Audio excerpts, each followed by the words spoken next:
Assalamualaikum warahmatullahi wabarakatuh. Selamat pagi teman-teman semua. Selamat datang kembali di Podcast Komik episode ke-6. Perkenalkan, nama saya Denny Zaki Anda selaku moderator di episode kali ini.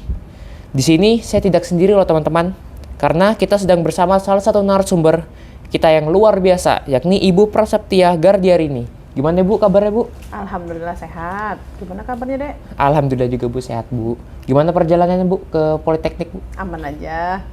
Aman ya, berarti Ibu selalu sehat ya Bu ya? Alhamdulillah. Bicara soal sehat nih teman-teman, kali ini kami akan membahas tentang pendidikan gizi dan kesadaran kesehatan di lingkungan kampus. Di episode ini, kita akan menjelajahi strategi-strategi efektif untuk meningkatkan pola makan mahasiswa, serta pentingnya kesadaran akan gizi untuk mendukung gaya hidup sehat yang lebih baik. Sebelumnya Bu, terima kasih ya Bu telah menyempatkan diri untuk hadir di podcast kami. Langsung kita mulai aja Bu ya, untuk pertanyaan pertama. Menurut Ibu, apakah memungkinkan bagi remaja saat ini untuk memperbaiki kondisi gizi mereka? Oke, pertanyaannya sangat sering dilontarkan ya. Karena Ibu kebetulan juga merupakan dosen di Gizi Tata Boga ya, Bu. Di jurusan pariwisata. Jadi memang banyak sekali remaja-remaja yang memang sudah mulai aware ya tentang kesehatan mereka ya. Seperti yang kita ketahui sekarang penyakit tidak menular seperti misalkan hipertensi, diabetes mellitus itu juga sekarang udah nggak menyerang orang tua lagi tapi udah beralih ke anak-anak dan juga remaja. Jadi memang harus aware. Kalau misalkan mereka aware, itu nanti akan bisa membuat mereka terhindar dari penyakit ini sebenarnya ya, karena memang kebanyakan memang di basicnya itu memang berasal dari makanan awal mulanya ya. Dan kalau misalkan ditanya apakah bisa diperbaiki, tentunya bisa gitu ya. Karena apa? Karena memang remaja ini kan pertengahan ya. Jadi dia akan mengalami dua siklus kehidupan lagi, yaitu dewasa dan lansia. Maka dari itu memang harus diperbaiki dari sekarang. Dengan cara apa? Dengan mengatur pola makan yang sehat tentunya. Memilih makanan yang baik dan juga aware tentang berat badan ya. Makanya sekarang pun juga remaja-remaja minimal harus sering mengecek timbangannya gitu ya. Timbangan berat badan apakah sudah ideal gitu ya atau belum gitu ya, dengan menimbang secara rutin minimal sebulan sekali dicek ya dengan timbangan digital yang sekarang sudah banyak ya, bisa didapatkan di mana saja. Berarti remaja sekarang minimal beratnya berapa sih Bu? Tergantung karena kan tinggi badan tiap orang beda ya. Jadi memang kalau misalkan kita mau menghitung berat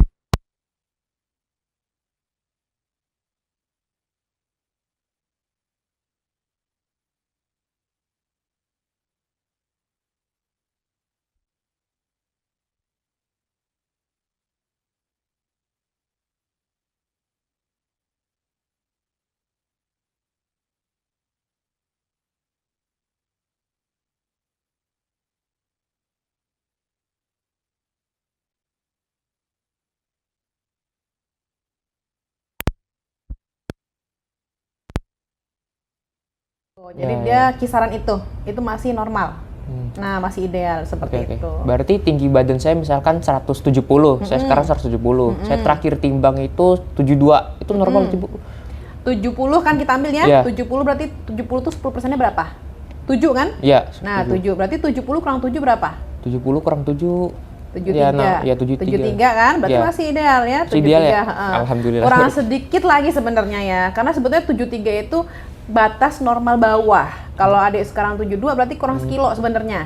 Oh iya. Jadi nggak kurus banget sebenarnya. Bukan dikata kurang, tapi memang 7 kilogram. Kalau sudah di atas 77 berarti sudah kegemukan. Oh waduh. Gitu ya. Iya Bu. Berarti saya pernah dengar nih dari orang-orang tua ya atau dari teman-teman, katanya boleh gendut asal sehat.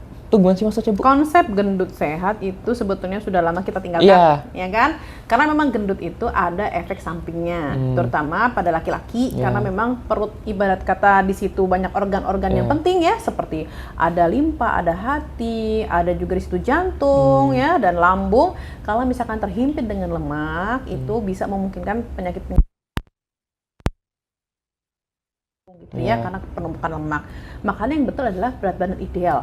Ya, jadi kita harus memaksimalkan supaya kita berusaha supaya badan kita itu ideal berat badannya gitu. Gimana Bu kalau sudah terlanjur gemuk misalkan kayak gitu ya? Berarti harus ada progres untuk menurunkan berat badan secara bertahap. Nah, di sini Ibu juga sarankan ketika menurunkan berat badan itu fokusnya bukan langsung drastis turun, tetapi harus bertahap. Karena tubuh butuh penyesuaian. Kalau terlalu drastis nanti bisa juga mengakibatkan hal yang tidak diinginkan. Kayak drop tuh rasanya. Ya, pernah mungkin dengar kasus beberapa orang gitu ya, diet gitu kan, kemudian dia olahraga terlalu ekstrim.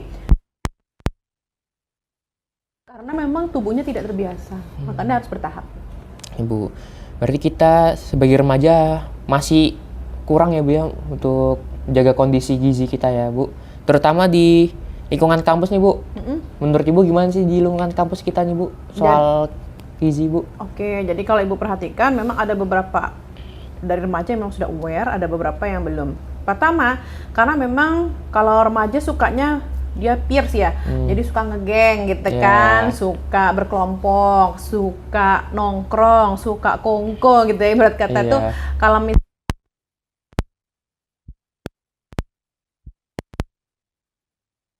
sebetulnya dia sudah makan di rumah, karena ditawarin gitu ya, biasanya memang tidak pernah bisa menolak gitu kan. Pasti lah Bu. Apalagi kalau gratis. Ya, siapa tidak mau. Iya kan, karena memang disinilah tantangan dari makanan itu tadi ya. Jadi memang kita dari diri kita sendiri atau dari remaja sendiri yang harus membentengi diri gitu ya. Ibarat kata kalau misalkan dia sudah punya program diet tertentu, dia ingin mendapatkan suatu body goals ya, kita bilang body goals itu ya. Jadi tujuan untuk kesehatannya dia harus taat gitu tanpa harus mengikuti teman-temannya. Nah, kalau Ibu lihat sendiri, kalau Ibu survei ya secara singkat gitu ya, memang masih dengan kesehatan mereka. Jadi memang harus diingatkan sering-sering. Padahal ini sebenarnya harus dari dirinya sendiri. Karena pun kita sebagai dosen misalkan mengingatkan, kalau dari diri remajanya sendiri tidak mau ya susah ya. Walaupun misalkan ibunya di rumah, misalkan orang tuanya sudah menyediakan makanan sehat nih, sudah ada sayur, buah lengkap gitu ya, kemudian ada lauk pauk gitu. Tapi anaknya sendiri yang tidak mau, itu juga percuma gitu ya. Makanya biasanya ibu bisa goreng sayur-sayuran apa, tapi anaknya makan Indomie. Iya, gitu ya. Apalagi kalau anak kos nih ya. Kalau anak kos kan bebas ya. Iya. Kalau di sini tangga tua ya, yang penting bisa makan sudah alhamdulillah ya nggak sih. Nah makanya ketika sudah tahu gitu ya berapa sih harga makanan di balik papan gitu kan, kemudian tempat-tempat mana yang menjual makanan-makanan yang bisa dijangkau dengan uang yang dikasih bulanan oleh orang tua, nah itu diatur sebaiknya gitu ya. Apalagi kalau misalkan di tempat kos-kosnya atau di tempat dia tinggal gitu ya, terutama anak kos nih ya, ada tempat memasak, itu lebih Ibu sarankan untuk memasak sendiri, karena emang itu lebih sangat hemat. Dan kita bisa memilih sayur mayur yang murah gitu ya, karena tidak semua sayur itu mahal ya. Apalagi kalau misalkan kayak kemudian kacang panjang gitu ya, labu siam itu masih terjangkau sebenarnya dengan anak kos gitu ya. Lauk tempe, tahu, telur itu juga masih bisa terjangkau gitu kan. Cuma memang dari inisiatif anaknya sendiri aja gitu ya. Apakah memang pengen hidup sehat atau pengen ya suka-sukanya gitu ya. Tanggal muda dapat kiriman dari orang tua, foya-foya gitu ya. Setelah udah mulai 15, tanggal 15, 16 ke bawah, tiba-tiba langsung cuma makan pakai kerupuk atau beli Salome 2.000. Iya, kenyang sampai sore. Nah, ya kan? Atau misalkan beli nasi bungkus gitu ya, nasinya aja Bu, lauknya cuma gorengan.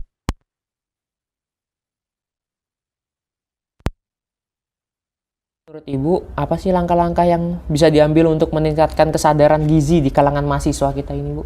Pertama adalah motivasi dari remaja itu sendiri. Apakah mau umurnya panjang atau singkat? Gitu aja sih ya, karena memang karena ibarat kata remaja menganggap bahwa akan aku masih muda gitu. Ngapain sih aku membatasi makananku? Ngapain sih aku harus diet kayak gitu?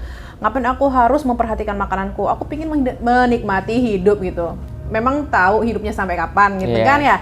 Jadi kalau misalkan emang pingin hidupnya jangka panjang, masih pingin berkarir di masa depan, masih pingin mencapai cita-cita yang tinggi gitu ya. Kalau sudah aware dari diri sendiri, itu nanti akan memilih sendiri dengan baik gitu ya, daripada diomelin, ya kan? Pilih mana? Karena keinginan sendiri atau diomelin ibunya misalkan gitu di rumah, ibunya nggak kurang-kurang bilang, nak makan sayur, nak makanlah buah itu gitu ya, tinggal kupas, tinggal ambil, bahkan kadang ada orang tua yang sudah ngupasin gitu ya, sebaik itu orang tuanya gitu kan. Tapi karena awareness-nya kurang gitu ya, akhirnya si anak ini memilih enggak, mah aku kan punya pop mie tuh, masak aja pop mie udah kenyang. Nah seperti itu loh. Jadi awareness untuk memiliki jangka hidup yang lebih panjang itu yang akan menjadi motivasi bagi si anak ini. Dan didukung juga dengan penyediaan makanan di rumah gitu ya. Walaupun misalkan emang dari rumahnya kebiasaan makannya kurang baik ya, karena dia sudah memiliki kesadaran yang tinggi untuk hidup lebih panjang, maka dia akan memilih untuk tidak mengikuti pola makan yang sudah ada. Misalkan di rumahnya itu ternyata kedua orang tuanya suka gorengan nih, jarang banget makan sayur misalkan, karena sibuk, bisa coba beli frozen food misalkan kayak gitu, atau makanan kaleng, akhirnya si anak ini juga keikut. Nah ketika dia sudah remaja, dia bisa punya keinginan sendiri, sudah bisa punya skill untuk memasak ya, pilihlah makanan yang sehat seperti itu. Jadi kalau sudah aware ya akan lebih. Oke Bu, tadi kan tentang gizi Bu, sekarang tentang pola makan Bu.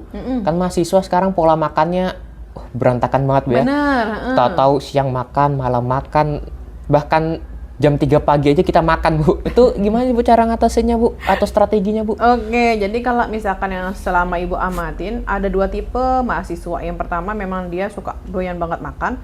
Yang kedua malah dia tidak mau makan. Apalagi kalau misalkan dia tugasnya banyak banget. Bahkan biasanya malah menghilangkan beberapa waktu makan. Misalkan nggak sarapan atau nggak makan malam bahkan. Akhirnya yang tiba-tiba besoknya sudah meninggoy gitu ya. Karena tiba-tiba GERD-nya itu tidak tertolong gitu ya. Makanya GERD ini diwaspadain. Nah, GERD adalah penyakit lambung yang memang karena kebiasaan pola makan yang tidak baik gitu. Jadi kadang makannya teratur, kadang tidak pernah makan, kadang makannya banyak banget. Nah, ini yang harus kita atur, kita siasatin bagaimana caranya kita bisa mengkonsumsi makanan secara normal. Memang normalnya 3 kali makan, 2 kali snack. Itu idealnya. Tapi snack ini bisa di-skip. Yang penting adalah sarapan ya. Sarapan penting kenapa? Karena memang sarapan ini menunjang. Sarapan ini penting banget. Penting banget. Nggak makan siang itu masih bisa kita nyemil. Nah, kalau misalkan jadi kita kalau sarapan nggak bisa di-skip. Skip ya Bu. Nggak Jadi bisa. kalau misalnya sarapannya itu kan banyak ya Bu. Sarapannya itu biasanya tuh langsung nasi. Itu gimana Bu? Ya nggak masalah. Nggak masalah. Ya nggak masalah. Yang penting sarapan gitu ya. Karena apa? Ketika tidak mengkonsumsi sarapan, yang ada kita malah banyak makan gitu ya. Bahkan disunahkan untuk puasa pun harus Sarapan. Sahur. Sahur juga. Sahur itu adalah pengganti dari apa? Dari sarapan gitu kan. Kenapa? Karena memang sarapan itu penunjang kegiatan kita yang paling pokok. Kita sudah tidur tuh ya, beraktivitas dalam sehari. Sebenarnya tidur pun juga menghabiskan energi, walaupun tidak sebanyak saat kita beraktivitas ya. Tapi tanpa sadar kita juga kehilangan beberapa energi kita. Makanya kita gantilah ia dengan sarapan gitu ya. Kalau kita berniat puasa, disunahkan apa? Sahur ya, karena sahur itu pengganti sarapan gitu ya, karena menguatkan perut kita, menguatkan energi kita, otak kita butuh makanan di pagi hari sehingga kita tidak bisa men-skip itu. Kalau makan malam atau makan siang masih bisa di-switch dengan snack. Tapi kalau sarapan itu kalau bisa memang makanannya sudah harus bergizi gitu ya. Minimal bisa makan dulu karena alergi, bisa diganti yang lain gitu ya. Tempe tahu pun juga oke karena dia juga merupakan protein gitu ya. Nasi, kalau misalkan nggak bisa makan nasi pagi hari bisa diganti karbohidrat yang lain, misalkan saja singkong atau ubi atau jagung, roti bisa ya. Apakah boleh Bu konsumsi mie? Kalau mie ini kasus lain ya, karena memang mie ini adalah penghasil energi yang besar, sehingga kalau untuk dikonsumsi sehari-hari memang tidak disarankan ya. Jadi dia kayak semacam, kalau orang bilang itu kayak makanan hiburan gitu. Jadi seminggu sekali boleh lah, karena memang energinya terlalu besar gitu ya. Kalau misalkan kita terlalu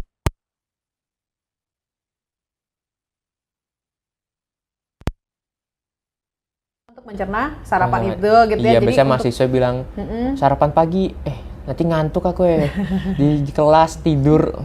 Jadi bingung juga kita. Iya, makanya sarapannya harus dipilih gitu ya. Makanan-makanan yang tidak membuat ngantuk dan juga terlalu kenyang gitu ya. Jadi memang kalau misalkan emang bisa porsi nasi, misalkan mau makan nasi boleh, nggak apa-apa, tapi porsinya diatur gitu ya. Jadi jangan terlalu banyak Dan gitu terlalu kan. kenyang ya. Jadi malah di kelas nanti ngantuk. Terus memang kalau misalkan bisa itu jangan makan gorengan juga di pagi hari gitu ya. Karena memang gorengan itu banyak minyak, di mana minyak itu penghasil energi terbesar.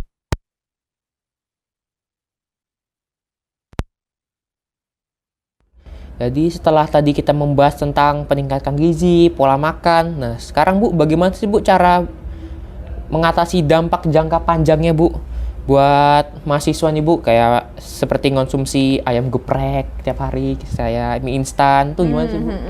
Jadi memang kita harus mengganti pola makan yang sudah kita tahu itu tidak baik dengan pola makan yang sehat. Memang untuk memulai itu agak berat, tapi kalau kita udah biasa itu insya Allah akan gampang gitu ya. Perbanyak sayur dan buah itu penting gitu ya, karena memang sayur dan buah itu menunjang nutrisi yang mineralnya itu dan dibandingkan dengan ayam geprek ya. Ayam geprek itu misalkan kayak misalkan 10.000 sudah dapat ayam geprek, nasi sama sedikit mentimun gitu ya. Kita ganti saja dengan makanan yang misalkan dijualnya bervariasi, ada kangkungnya di situ. Sepertinya harganya Bu rasa sama ya. Ya kan? Kayaknya kalau kita makan di warteg itu juga sudah ada sayurnya, sudah ada lauknya, sudah ada tempe, bahkan udah lengkap sekali ya. Ada lauk nabati, lauk hewani, ada sayur dan nasi. Dan harganya sama. Ya karena selera aja kali ya, karena memang lebih praktis ketika makan dengan ayam geprek gitu. Tapi kita kandungan nutrisinya ternyata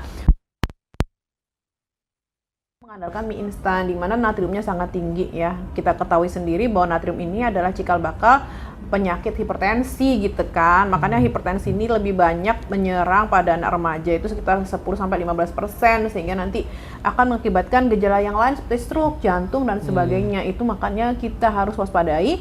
Minimal kalau misalkan mau makan mie itu kita batasin minimal ya 1 minggu tuh 2 kali gitu ya. Jadi jarak 3 hari, 4 hari baru makan mie 1 kali dalam satu jangka waktu itu gitu ya. Nah kemudian Ibu juga pesan sedikit ya di luar dari konteks itu, ketika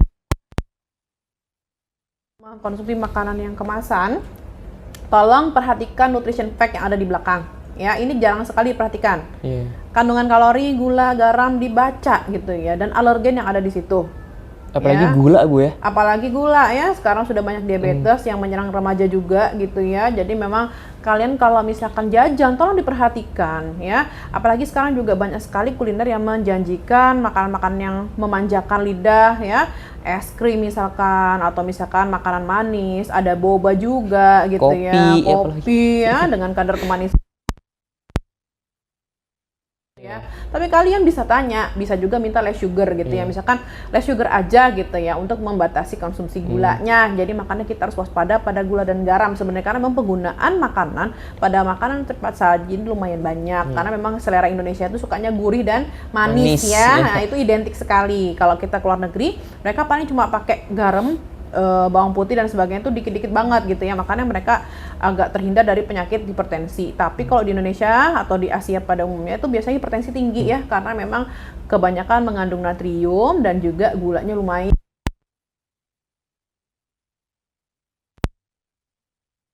Remaja-remaja sekarang harus aware banget gitu ya. Misalkan sudah jajan kopi nih dalam 1 minggu, ya udah seminggu aja sekali gitu. Jangan tiap hari minum kopi. Hari-hari kopi. Ada juga yang minum serbuk-serbuk itu ya. Yang mana serbuk-serbuk? Ya, yang dicampur-campur, tau lah ya. Serbuk-serbuk yang dikocok dengan blender, dicampur lagi dengan susu kental manis, itu juga kalau bisa ya dibatasin lah ya. Itu mengenyangkan sih memang, cuma memang itu kandungannya hanya cuma karbohidrat dan gula gitu. Jadi sebetulnya mengenyangkannya juga tidak sehat gitu ya. Makanya lebih baik misalkan harga minuman tersebut ya, tau lah ya yang serbuk yang maksud ya, di blender campur es manis tuh. Iya, ya kan 7.000 sampai 10.000 ya seporsi. Kamu gantikan dengan misalkan jus buah, itu kan sama ya. Tapi bisa dengan nutrisi yang lebih baik gitu ya. Apa salahnya gitu. Misalkan kalian memilih yang lebih sehat dibandingkan dengan makanan yang praktis, tapi ternyata mengandung resiko di masa depan seperti itu. Berarti kita ngonsumsi gula nih Bu, normalnya tuh sehari itu berapa sih Bu? 50 mg per hari. Jadi misalkan kalau misalkan kalian tahu ya, kalau baca di yang semacam apa nutrition fact itu, bacalah gulanya. Gula yang bagus itu sebetulnya gula dari susu ataupun itu kan ada glukosa tuh ya. Jadi kalau gula buah itu namanya sukrosa. Ini Ibu berbagi sedikit dengan istilah-istilah yang agak penting ya, yang harus kalian tahu. Laktosa itu berasal dari gula susu ya. Jadi susunya itu ada gula. Nah, gula itu masih aman lah untuk tubuh kita. Yang bahaya adalah glukosa ya, glukosa. Kalau fruktosa masih agak aman karena fruktosa asalnya dari buah ya. Gula alami. Gula alami. Sebetulnya alami semua nih, sukrosa, glukosa, fruktosa semuanya alami. Hanya saja tubuh kita paling rentan sama glukosa. Karena glukosa ini kalau kelebihan dalam tubuh kita, dia nggak bermanfaat, dia akan disimpan menjadi lemak juga darah karena memang tidak tercerna menjadi energi. Fungsi utama gula sebenarnya adalah penghasil energi sebetulnya. Tapi kalau kita kerjanya santai, cuma duduk ngerjain tugas, cuma ngetik-ngetik doang depan laptop, itu nggak berguna. Akan lebih berguna pada orang-orang yang kerjanya berat, misalkan kayak harus nguli, gitu harus kan. angkat-angkat berat. Betul, itu lebih bermanfaat gitu daripada kita yang duduk santai di depan laptop doang kerjanya. Paling cuma kita dengerin dosen ngajar gitu ya, dosennya berdiri, kitanya duduk gitu kan. Apa sih gerakannya mahasiswa? Kecuali kalau mahasiswanya aktif ya, misalkan kayak ikut BEM ya, atau ikut UKM yang memang banyak gerak seperti silat, basket, dan sebagainya. Kayak misalkan bahasa atau apa, ya itu yang harus kita kurangin gitu ya. Gula-gula itu diperhatikan, terutama pada makanan kemasan dan juga pada waktu kita jajan ya. Ibu nggak perlu sebut merek, tahu banget pasti di sini banyak banget kan makanan, bentar lagi 100 meter ada ini gitu ya, yang memang menyajikan makanan manis, creamy, dan juga memang apa ya, ibarat kata tuh ya kurang bermanfaat ya bagi tubuh kita. Jadi batasin aja 1 minggu sekali, kan lumayan ya, hemat ya. Kalau diajak temen misalkan nongkrong yuk di sini, aku nongkrong aja ya, aku nggak jajan. Jadi pastikan bahwa kalian cuma sekedar nongkrong ya.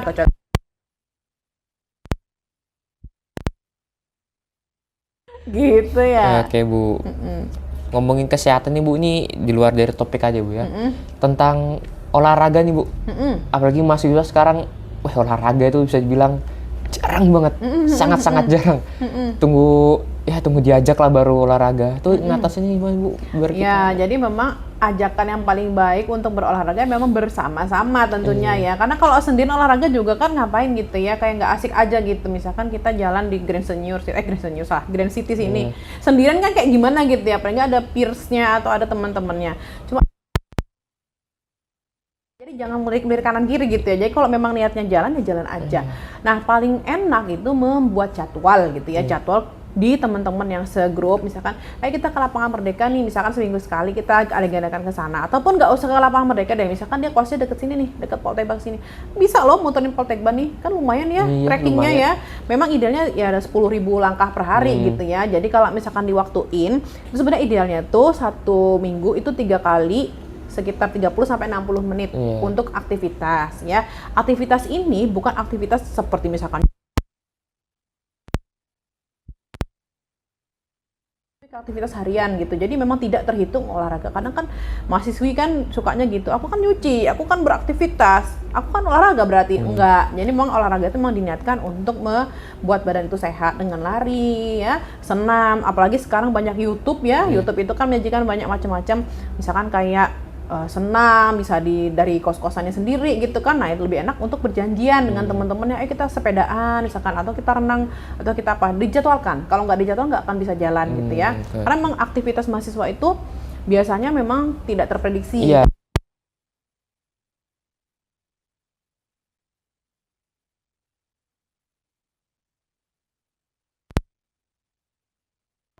Bareng-bareng sekitar 60 menitan kita muterin di mana. Nah, tapi sebelum olahraga itu usahakan untuk sarapan atau mengkonsumsi makanan-makanan dulu gitu ya. Biar agar ada energinya. Selain itu tidak cepat lapar ya. Yang ada kalau misalkan kita biasanya lari gitu ya, terus misalkan ngeliat jajanan karena ngerasa tadi kan aku belum sarapan ya gitu kan. Kemudian aku udah lari nih, ibarat kata aku mau kasih lah reward buat diriku sendiri, jajan. Nah ini malah akhirnya jajan yang berlebihan, percuma dong olahraganya gitu ya. Iya juga.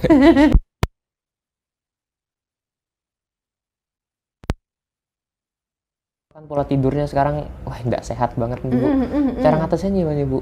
Kalau pola tidur emang idealnya itu adalah 8 jam per hari gitu ya, tapi maksimal kalau misalkan sibuk itu usahakan 6 jam per hari itu ada. Jadi misalkan kalau mahasiswa ini kan ada jadwal siang, ada jadwal yang sore, ada jadwal pagi ya kuliah. Nah di antara sela-sela itu kan kadang ada yang tengah-tengah waktu tuh kosong banget ya, nggak ada kuliah apa-apa, misalkan dari jam setengah 8 nih sampai jam 10, nanti jeda jam 11, jam 1 lagi baru ada kuliah. Nah di antara itu sempatkan tidur, sempatkan istirahat.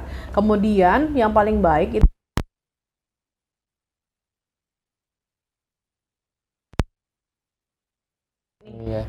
Itu Nggak kan bisa. godaan terbesar ya. Godaan Jadi sebetulnya butuh nih, udah butuh rehat nih, tapi karena godaan HP, ada lagi temen yang ngegibah, misalkan, ih seru banget gibahannya gitu ya, jadi nggak tidur gitu ya. Apalagi kalau misalkan yang perempuan-perempuan ya, ini ada gosipin, ada gosip baru, itu jadi malah nggak tidur. Nah itu yang harus kita skip, makanya paling enggak minimal ketika sudah kita melihat waktu jam 10 atau jam 11 malam, tugas sudah kelar semua, ya jauhkan HP gitu. Jadi HP-nya dijauhkan atau mungkin dimatikan ya, biar nggak dengar suara-suara atau geter-geter gitu kan. Kadang-kadang kan nggak di silent tapi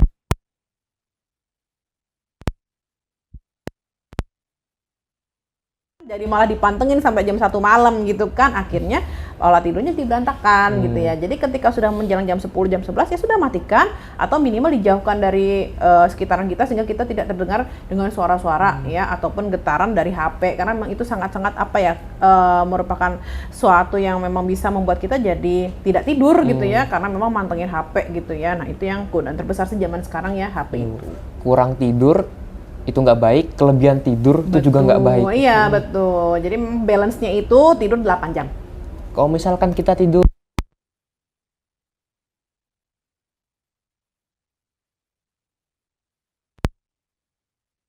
pagi, tapi tidurnya 8 jam, tetap 8 jam. Itu gimana, Bu? Nggak masalah, yang penting itu memang kualitas tidurnya. Jangan sampai ketika di tengah-tengah tidur tuh ada gangguan gitu. Misalkan kayak jam 2 nih, jam 4 misalkan, ya kalau waktu subuh ya sholat lah ya, sholat. Habis itu kan tidur lagi boleh. Yang penting tidak ada gangguan dalam tidurnya itu. Misalkan kayak mimpi buruk atau misalkan gelisah, itu kan berarti tidurnya nggak efektif ya. Nah, jadi itu yang harus kita cari adalah kualitas tidurnya sih sebenarnya. Bahkan ada juga seorang profesor yang mengatakan sebetulnya durasi jam itu nggak masalah. Tidur yang berkualitas, misalkan saja dia dapat 2 atau 3 jam berkualitas, itu nggak masalah. Yang penting dia tidur itu benar-benar tidur tanpa ada gangguan seperti keresahan atau mimpi buruk atau misalkan kejutan-kejutan yang membuat dia tuh tiba-tiba bangun dadakan gitu ya. Nah itu yang bikin kesehatan kita jadi menurun biasanya gitu. Oke Bu, ini sebagai penutup nih Bu, apa sih Bu saran dan motivasi dari Ibu untuk mahasiswa yang ingin memperbaiki pola makan mereka di tengah kesibukan kuliah ini? Oke, jadi dari Ibu sendiri, Ibu ingin menyampaikan kepada itu, kalian ketika ingin sehat, maka kalian harus mulai dari diri kalian sendiri. Jangan berharap kalian itu bisa sehat kalau kalian itu tidak berasal dari diri kalian sendiri. Maka motivasilah diri kalian untuk sehat, karena sehat itu adalah investasi jangka panjang yang penting bagi kehidupan kalian. Pilih pola makan yang baik, tidur cukup, dan juga beraktivitas yang baik gitu ya. Hindari konsumsi-konsumsi penghilang stres seperti alkohol, rokok, dan sebagainya yang kita tahu itu tidak bermanfaat sama sekali buat tubuh kita, bahkan membuat kita menjadi berpenyakit gitu ya. Jadi ketika kalian untuk misalkan belajar ataupun apapun, jangan mengalihkan diri kalian ke hal yang negatif ya. Jauhi nafsa, narkoba, miras, kemudian rokok. Lebih baik kalian mengkonsumsi makanan sehat, investasikan duit kalian itu jangan buat yang negatif gitu ya. Beralihlah ke olahraga gitu ya. Apalagi kalau misalkan kalian muslim ya, sholat untuk menghilangkan stres itu sangat-sangat membantu gitu ya. Sholat sangat membantu gitu ya. Jadi jangan lupakan sholat gitu ya. Kemudian aktivitas fisik yang lain seperti lari, renang, dan yang lain yang positif. Makan makanan sehat, buah-buahan dibeli ya, ketimbang beli rokok gitu ya. Beli pisang, apel, ataupun jeruk gitu ya, yang memang lebih bermanfaat daripada membakar uang. Biasanya ibu sering bilang, janganlah bakar uang orang tuamu hanya untuk kesenanganmu sendiri gitu ya. Badan makan lebih kenyang ya Bu? Betul, lebih sehat, kenyang, dan bermanfaat dibandingkan merokok. Stres pun juga nggak akan hilang kok. Ya, malah tambah stres kalau rokoknya habis, ya kan? Malah tambah semakin stres nggak sih? Iya nggak? Cari rokok baru, ya kan? Keluar lagi, keluar duit lagi. Iya, itu dari ibu ya. Jadi kesehatan itu milikmu, masa depanmu, jadi jagalah baik-baik. Terima kasih yang telah menyaksikan. Untuk kata-kata atau motivasi hari ini, mahasiswa perlu diingatkan untuk selalu mencari cara memperbaiki pola makan mereka dan pola kesehatan mereka meskipun dalam kesibukan kuliah. Hidup sehat bukanlah tujuan, melainkan perjalanan. Apakah Ibu punya kata-kata terakhir, Bu? Terima kasih kepada Ibu Prasetya Gardiarini telah datang ke acara podcast kami. Dan terima kasih pada semua mahasiswa yang telah menyaksikan podcast kami. Sekian dari saya, Dini Zakiananda. Wassalamualaikum warahmatullahi wabarakatuh.